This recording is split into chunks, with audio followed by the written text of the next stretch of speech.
Queridos televidentes, gracias por permitirnos una vez más entrar a sus hogares. Recuerden que esto es Puro Emprendimiento. Mi nombre es Carolina Piedrahita y hoy estoy acompañada de uno de los grandes de la industria de la nueva economía. Él es Fernando Palacio, economista de los Andes y con grandes resultados, no solamente a nivel nacional, sino también a nivel internacional. Fer, bienvenido a nuestro programa. Gracias, Carolina. Bueno, cuéntale a nuestros televidentes de qué vamos a hablar hoy. Vamos a hablar de algo apasionante que es la historia del dinero. Bueno, te dejo en compañía de nuestros televidentes. Muchas gracias. Bueno, señores, qué alegría estar con ustedes en este espacio que tenemos en Puro Emprendimiento. Hoy vamos a hablar de un tema muy apasionante, un poco desconcertante. Es probable que algunos de ustedes no duerman bien después de escuchar la información que vamos a presentarles. Y lo más importante, creo yo, es crear conciencia sobre el mundo en el que vivimos, las reglas del juego y lo que está pasando. En este momento, en la actualidad, tenemos el dólar subiendo y el petróleo bajando. Y la pregunta que yo le hago es, ¿realmente usted sabe por qué? ¿Sabe por qué ocurren esos ciclos dentro de la economía? Esto es como quedó el mundo después de la crisis del año 2008. Los países que están en rojo son países que entraron en desaceleración, decrecimiento económico, recesión económica, y como usted se da cuenta, pues son la mayoría de los países del planeta. Y la verdad es que la mayoría de la gente no entiende por qué pasó eso. Esa crisis, por ejemplo, empezó con la quiebra de los bancos en los Estados Unidos en el año 2008. Y el gobierno pasó unas leyes que los contribuyentes pagaron con impuestos para rescatar a los bancos. ¿Sabe usted que la primera medida que tomó, por ejemplo, el presidente de Lehman Brothers, que había llevado el banco a la quiebra total, cuando recibió los dineros de los auxilios del gobierno cobrados a los contribuyentes de impuestos, es que se dio a sí mismo un bono de 568 millones de dólares. Esa fue su primera acción. Y el dinero que estaba destinado para llegar a la gente, para que las personas no perdieran sus casas, no perdieran sus activos durante esta gran crisis, nunca llegó y se quedó en manos de los banqueros. Y para esto tenemos que ir al inicio. Entonces, como me decía un amigo, Alexander Ruiz, ex tesorero de Bancoldex, que es el banco realmente empresarial de Colombia, me decía que el problema es que la gente se sienta como si se sentara a jugar póker con expertos y con campeones mundiales sin ni siquiera conocer las reglas del juego. ¿Usted haría eso? Seguramente no, ¿no? Sería tremendamente peligroso.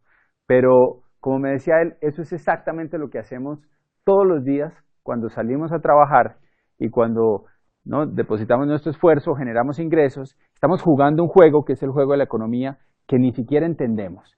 Entonces vamos a ir al inicio, vamos a ir al principio de donde todo esto arrancó. La historia del dinero comienza con el trueque, realmente. Antes para, ¿no?, comprar las cosas que necesitábamos no existían billetes ni monedas. Entonces la gente producía cosas con la esperanza de poderlas cambiar por los bienes que necesitaba. Eso era sumamente poco cómodo, porque si usted producía sillas y usted quería melones y la persona que hacía melones no quería sus sillas, pues había un problema. Entonces se empezaron a buscar bienes que la gente valorara por igual. La primera moneda que existió, de hecho, fue la sal. La gente valoraba por igual la sal y fue la primera moneda que existió. Y después de eso, después de la sal, pues la otra moneda que encontraron fue los metales preciosos.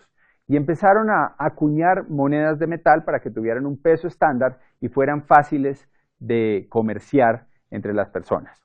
Aparecieron en ese entonces, en los diferentes pueblos de Europa, unos señores que se llamaban los goldsmith. Los goldsmith no eran más que unos simples herreros que se dedicaron a acuñar monedas. No eran gente poderosa, eran gente pobre, que básicamente, o gente humilde, que básicamente fundía metales y los convertía en monedas. Cuando estas personas empezaron a producir las monedas y el pueblo empezó a recibir las monedas, pues ellos necesitaban una caja fuerte donde guardar las monedas que producían para que no lo robaran.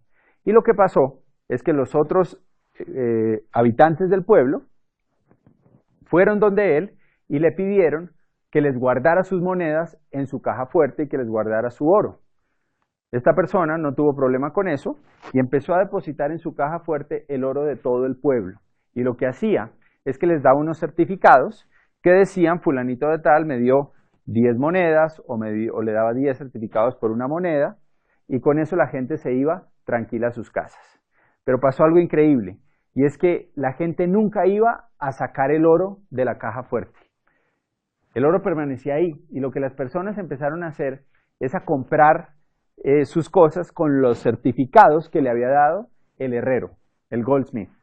Y ahí aparecieron los primeros cheques o billetes que existieron en el planeta. Cuando este señor se dio cuenta que el tiempo pasaba y que nadie iba a reclamar el oro, se le ocurrió una brillante idea, que es empezar a girarse a sí mismo papeles por diferentes valores. Entonces empezó a crear un certificado que valía por 10 monedas, otro por 5, y empezó con eso a comprar cosas para sí mismo. Entonces cambió los caballos, cambió la casa, mejoraron la ropa de las diferentes personas de la familia y se empezaron a convertir en los ricos del pueblo, empezaron a comprar terrenos.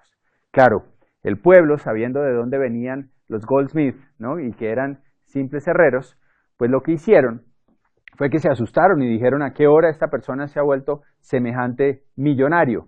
Y entonces se pusieron de acuerdo y fueron todos juntos a retirar el dinero de la bóveda del goldsmith. ¿Qué pasó? Pues obviamente había más papeles que oro, había más papeles que monedas. Y entonces se dieron cuenta de la estafa tan tremenda de la que habían sido víctimas. En toda Europa empezaron a ahorcar a los herreros, empezaron a matarlos a todos por esa estafa que habían hecho contra el pueblo en general.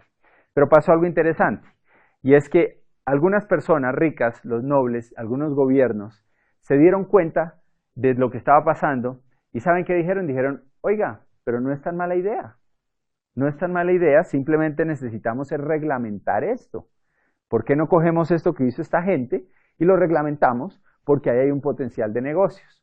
Y entonces empezaron a crear los primeros bancos, o los segundos, porque los primeros realmente fueron los de los Goldsmith, y empezaron a reglamentar las reglas de la producción del dinero, de los papeles como medio de pago. Y lo primero que hicieron fue poner un rango. Entonces decían, bueno, por cada moneda que tengamos acá, podemos emitir 10. El 10% se debía mantener como reserva. Esto era sumamente conveniente para los bancos porque cobraban intereses no sobre lo que tenían en reserva, sino sobre el total de los 10 que estaban prestando. Y bajo esa ley tan sencilla es que hoy funcionan los bancos de todo el mundo prácticamente. Usted cuando pide un crédito, en ese momento los banqueros entran a su Excel, hoy en día ya ni siquiera es papel, y lo que hacen es que depositan en su cuenta con un computador el dinero que usted haya pedido. $10,000, 20 millones de pesos, lo que sea. Usted quiere comprar un carro y entonces usted pide un crédito por ese valor. Y en ese momento entran y crean ese dinero. Lo único que tienen que tener es un poco de dinero de reserva para poderlo crear. Hoy en día además las proporciones del fraccionamiento del dinero, que es como se llama todo esto, han bajado. Y en algunos casos y países llega simplemente a un 2% como reserva para lo que se presta al público. Entonces, imagínese ese negocio. Usted monta con un amigo un banco. Entre los dos ponen $1,000. Pueden prestar por lo menos 10,000. Y adivinen sobre qué valor le pagan a usted intereses. Pues sobre los 10,000 que usted acaba de crear. Y es por eso que los bancos siempre son los edificios más bonitos y siempre son realmente los que dan ganancias, pase lo que pase, con la economía. Los bancos siempre ganan. Y lo otro que es interesante de todo este tema es que el dinero vuelve al banco. Si usted pide un crédito por 30 millones de pesos para comprar un carro, usted va y compra el carro, pero adivine qué hace la persona que recibe ese dinero de usted, la que le vendió el carro. Pues coge ese dinero y viene y lo deposita al banco. Y ahora eso se vuelve una reserva para el banco. O sea que ahora puede generar créditos por 300 millones de pesos. Y esto se vuelve un ciclo que nunca para. Y el resultado de eso es que cada vez hay más dinero, más dinero, más dinero en la economía. Y lo que eso nos ocasiona a todos se llama inflación. No sé si usted se ha puesto a pensar, pero piense cuánto podía costar una caja de leche en 1975. Tal vez centavos. ¿Cuánto vale hoy en día una caja de leche? Cientos de veces eso. Y mi pregunta es ¿por qué? ¿Acaso la leche se volvió más costosa de producir, hay menos vacas, acaso el proceso, ¿no? Generó más, ¿no?, más mano de obra, y la respuesta obviamente es que no, cada vez es más fácil y más barato producir leche. Sin embargo, el precio sigue aumentando a medidas exorbitantes, y eso se llama inflación, y eso es un costo para todos nosotros. Lo otro que esto genera son impuestos, porque para poder pagar los distintos proyectos que generan el gobierno, y sobre todo para poder pagar la deuda que los gobiernos hoy en día están generando debido a que están en crisis, pues lo que están haciendo es que se están endeudando. Los gobiernos están pidiendo créditos a los bancos centrales y deben pagar intereses altísimos sobre esos créditos, sobre grandes sumas de dinero, y eso siempre resulta en mayores impuestos para la población. Una persona que tenía una propiedad hace unos años, esa propiedad tenía un valor, vamos a decir que costaba en los años 90, un apartamento podía costar 40 millones de pesos. Ese mismo apartamento hoy puede costar 200 o 250 millones. Y como los impuestos funcionan por tablas, en teoría la gente es más rica y paga más impuestos, porque cada vez tiene más dinero, pero es pura inflación. Realmente lo que tiene es el mismo apartamento, solo que está más viejo que el que tenía en los años 90. Entonces la inflación y los impuestos son algo muy importante, y es la forma en que los pueblos realmente se empobrecen en el largo plazo. Este tema de los bancos viene de toda la historia, y hay algo que es todavía mucho más crítico, que es cómo fueron creados inicialmente los bancos centrales, que son los que manejan las reservas que manejan todos los otros bancos, y los que manejan las emisiones de los billetes a nivel mundial. El primer banco central que existió fue en Inglaterra, se llamaba el Bank of England. Le pusieron ese nombre porque querían que el pueblo de Inglaterra pensara que era un banco realmente del pueblo, que era de ellos, que era un banco popular del gobierno. Pero la realidad es que no fue así. Era un banco de algunas pocas familias y era un banco privado. El primer banco central que existió para emitir billetes era un banco totalmente privado. Y lo que pasó es que cuando llegaron los ingleses a Estados Unidos, establecieron exactamente el mismo sistema. Las mismas familias europeas, multimillonarias, dueñas del Banco Central de Inglaterra, montaron o insistieron durante el tiempo en montar el Banco de la Reserva Federal de los Estados Unidos. Y ahí hay algo muy importante para todo el mundo. Nos afecta de una medida gigantesca ese simple hecho. Y se los voy a explicar con un poquito de historia.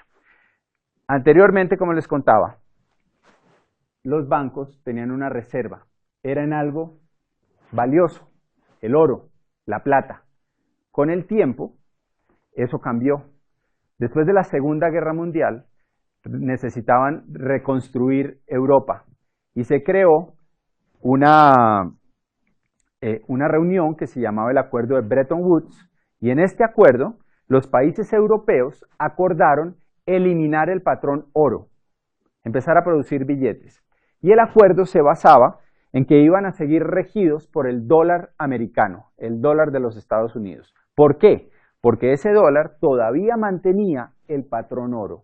Entonces, de cierta forma, seguían ligadas a algo real, a algo valioso. Eso fue un convenio que Estados Unidos aceptó, y aceptó volverse la moneda del planeta entero. Por eso hoy todo lo comparamos con dólares. Por eso hoy nos afecta tanto un alza del dólar como la que hemos tenido últimamente, y la gente pierde empleos, y los importadores no les cambia el negocio y afecta el precio del petróleo. O sea, todo eso viene desde el acuerdo Bretton Woods en 1944. Pasó algo interesante. En 1971, Richard Nixon, presidente de los Estados Unidos, decide acabar con el patrón oro y dice: no, eso ya no es necesario. Rompe el acuerdo de Bretton Woods sin consultarle a nadie y decide que ahora el billete emitido por los diferentes bancos no va a estar respaldado por nada, simplemente va a ser papel, va a ser un pedazo de papel que la gente va a usar para cambiar. Anteriormente, si usted iba al banco con un billete, por ejemplo en Colombia decía pesos oro, pues a usted le daban una suma de oro por el valor de ese billete.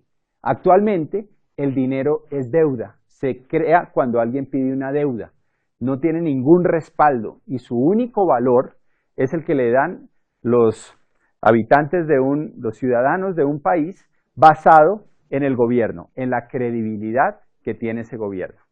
Y todo eso es muy importante porque si analizamos el tema, todas las economías del mundo están hoy atadas al dólar. Y lo más complicado del tema es que la Reserva Federal de los Estados Unidos no es ninguna reserva, ni tampoco es federal. No es del gobierno, es de unas cuantas familias poderosas que manejan la impresión y la creación de los dólares en toda la economía. ¿Cómo le parece eso? Imagínese uno tener el monopolio, el poder absoluto sobre un bien que todo el mundo quiere y que todo el mundo necesita. Y usted ser el único autorizado para producirlo en el mundo entero. No suena muy ético, ¿cierto? O sea, claramente derivará en corrupción. Y es lo que ha pasado.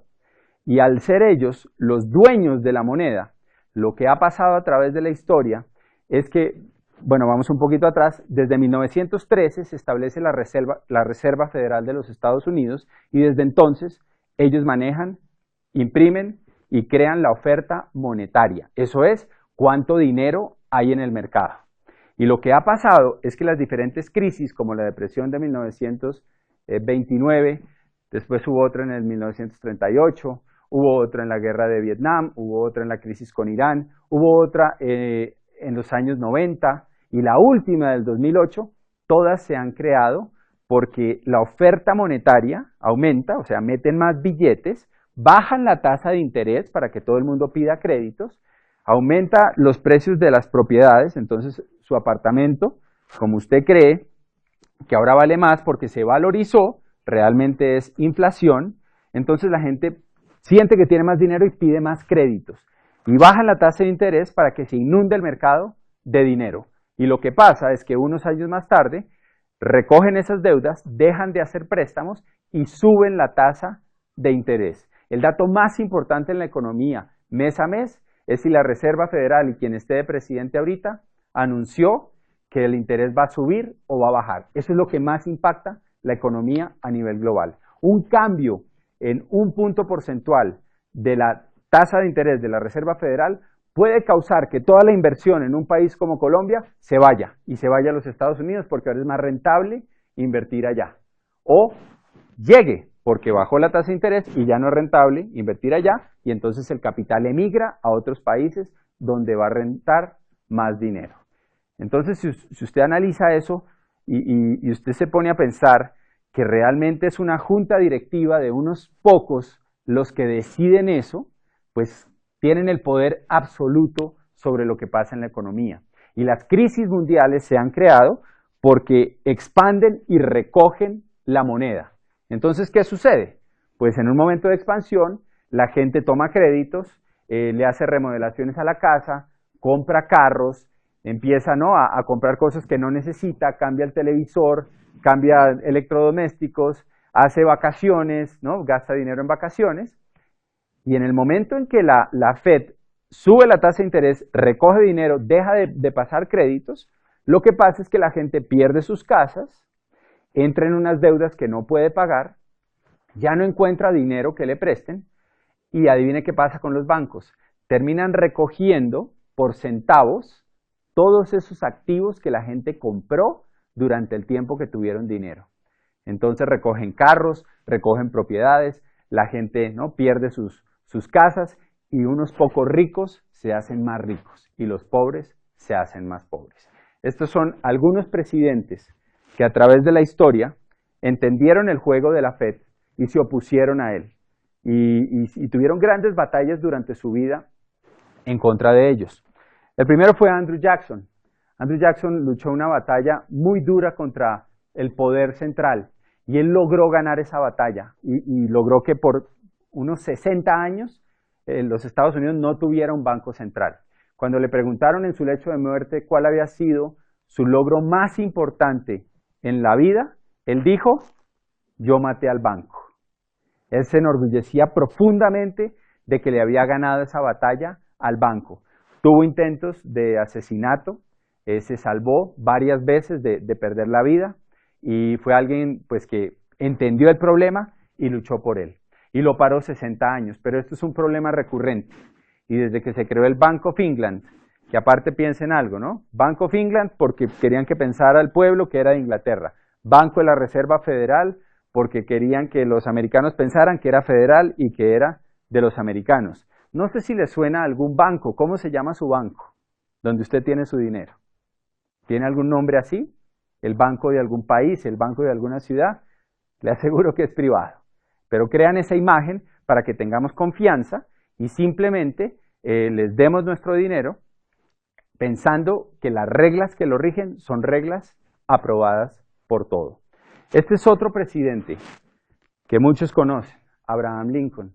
Abraham Lincoln ganó la guerra civil porque tomó la decisión de empezar a emitir billetes.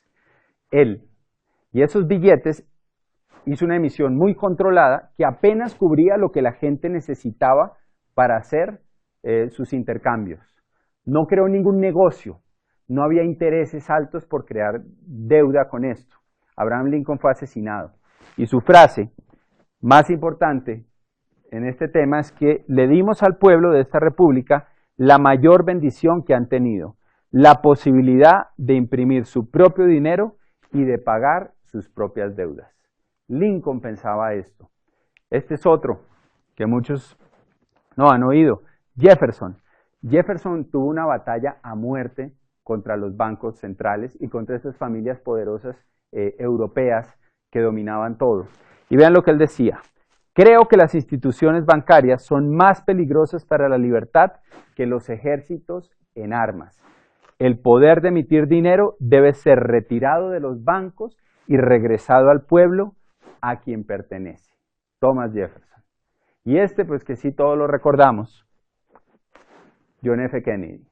John F. Kennedy firmó un decreto que se llamaba la Orden Ejecutiva 1110, en la que volvía a establecer la plata, porque Estados Unidos era rico en plata, aún lo es, como la moneda para quitarle el poder a la Reserva Federal. Era una de las misiones que él tenía y también fue asesinado. Y su frase fue: un día después de que me haya ido, me recordarán y dirán, debimos haber abolido la Reserva Federal.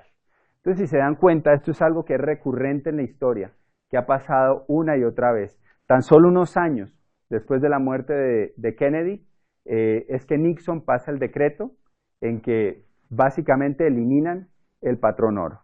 Entonces, todo esto nos afecta tremendamente. ¿Y qué podemos hacer al respecto, ¿no? ¿Cómo nos podemos defender de todo esto? Pues, señores, lo más importante es que entendamos lo siguiente. Y lo que les voy a decir probablemente es un poco perturbador, pero es importante entenderlo si queremos salir a jugar póker en una economía que está plagada de expertos que quieren su dinero, que se lo quieren quitar de las manos. Y es entender el cuadrante del flujo del dinero. Hay 4 formas de ganar dinero: empleados, autoempleados o self-employed, dueños de negocio o business owners y inversionistas. Las personas que están del lado izquierdo de este cuadrante se pasan toda la vida persiguiendo dinero, cambian su tiempo por dinero. O sea, invierten meses, años, décadas de su vida para que alguien les ponga con un Excel dinero en su cuenta. Se la pasan toda la vida persiguiendo el papel que hoy en día no tiene ningún valor. ¿Se imaginan? Las personas que están del lado derecho del cuadrante entienden algo diferente. Ellos no trabajan por dinero, ellos trabajan por crear activos. Ellos trabajan por ser dueños de empresas, de propiedades, de activos, que en últimas un activo es algo que nos pone dinero en el bolsillo, algo que nos produce algo. Porque ellos entienden que al tener activos están protegidos contra esos ciclos de la economía. Lo más complicado de todo este tema es que ante un cambio grande en la economía, existe una hiperinflación, ¿no? Que eso es una inflación muy alta, y perdemos nuestra calidad de vida. Pongamos un ejemplo. Hoy en día hablar de esto es fácil porque la gente está viendo la situación de los países vecinos de Sudamérica, lo que pasó en Argentina hace unos años con el cacerolazo famoso en que la gente tenía una moneda que valía igual que al dólar y hoy en día son como 13 pesos argentinos por un dólar, o sea, ha perdido la mayor parte de su valor. Podemos ver lo que ha pasado en Venezuela, que si sumamos la inflación de los últimos 10 a 15 años desde que está este gobierno, pues la inflación alcanza casi un 400%. ¿Y qué quiere decir eso? Pues eso quiere decir que si usted se ganaba 2 millones de bolívares, por poner un ejemplo, o 2.000 bolívares, usted podía tener un estilo de vida que se compraba con 2.000 bolívares. Ahora con una hiperinflación del 400%, pues ahora ese estilo de vida que usted tenía, ¿cuánto cuesta? Cuesta 8.000 bolívares o 8 millones, si lo hacemos con el otro ejemplo. O sea que usted perdió realmente 3/4 partes de su estilo de vida. ¿Qué pasaría con usted si el día de hoy a usted le quitaran 3/4 partes de su ingreso? ¿Dónde podría vivir si usted lo que paga de arriendo o de hipoteca se redujera a 1/4 parte de lo que usted paga? ¿Qué tipo de mercado podría hacer? ¿Se dan cuenta? Perdimos en ese ejemplo 3/4 partes del valor o del estilo de vida que teníamos. Sin embargo, ¿ustedes creen que los sueldos los aumentan en 4 veces? No, obviamente no.